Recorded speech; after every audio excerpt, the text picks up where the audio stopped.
And speaking of the mile, speaking of Americans, we may as well go to Madrid, where Yared Nuguse continues to tear things up.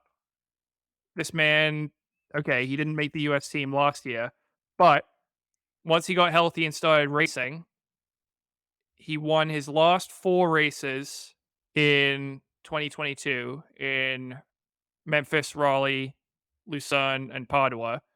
And now he has won all 3 of his races in 2023. The man is on fire. 7 straight wins, American records in the 3K, in the mile, 1500 en route. And now he goes to Madrid, and it looks like, oh, he might finally be beaten. Mohamed Katir, he has met his match in the World Championship medalist, a guy who just ran 7:24 for 3,000 meters. Katir passed him. Nope.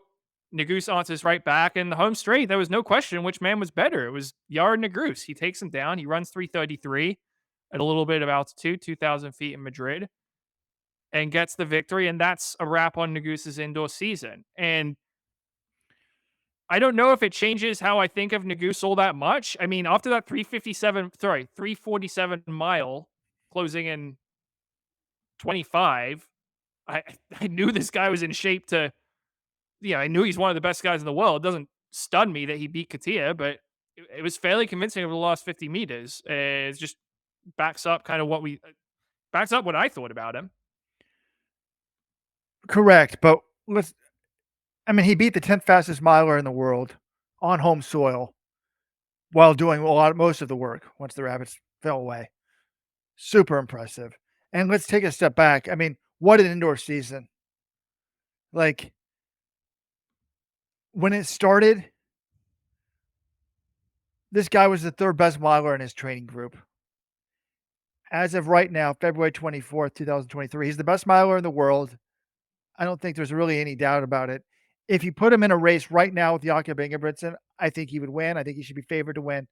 If they race today, I think Nuguse would get him.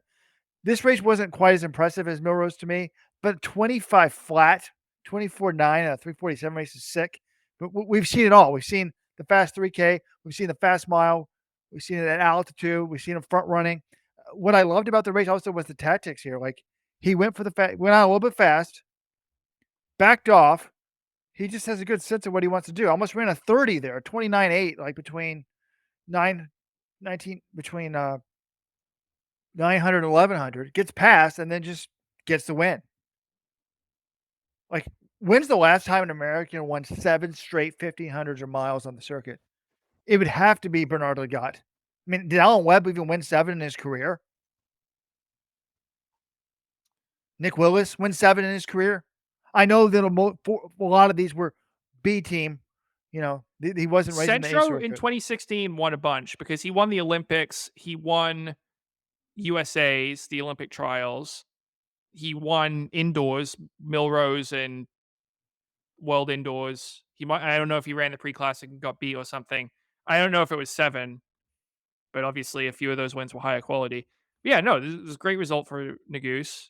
His 2023 indoors campaign is going to go down as one of the best ever indoor seasons by an American.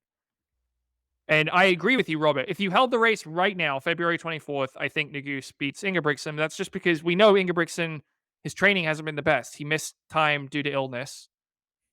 I don't think Nuguse should be the favorite for Worlds. I think Ingebrigtsen has still earned that, even though Ingebrigtsen didn't even win the gold medal last year.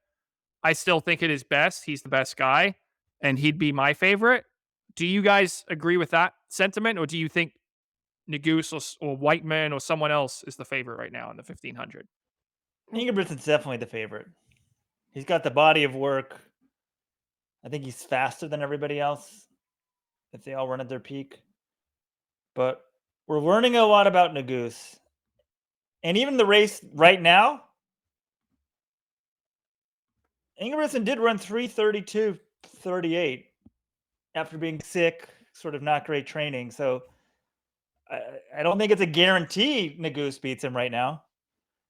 But we haven't seen an American miler do this in a long time. And the indoor circuit's a little bit different, but he faced the best he could and did it.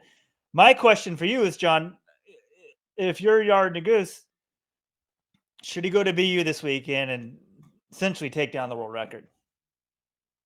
Do you let that opportunity pass? I mean, What's it going to hurt you for? yeah, I guess that's the question. So he raced on February 22nd in Madrid, and then that would be 4 days later he'd be going to BU to try to run the world record. I mean, I think you got to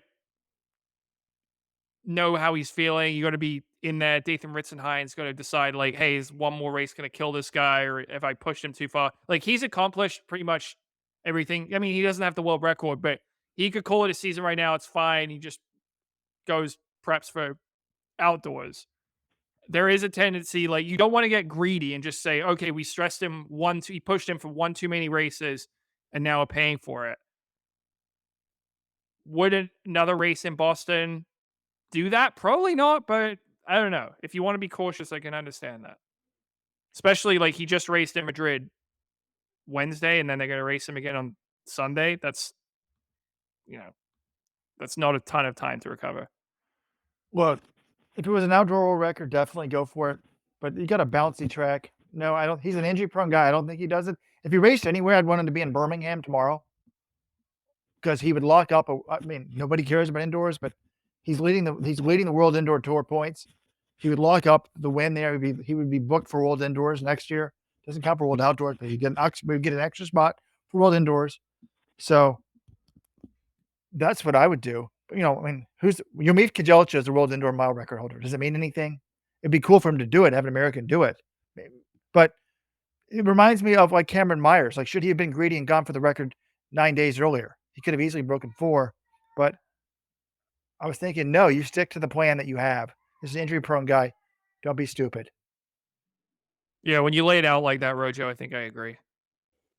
All right, John, should we talk a little bit about this meet Sunday in BU? I suppose we should. I did want to say Grant Fisher got fourth in Madrid in 3:34, which is a personal best.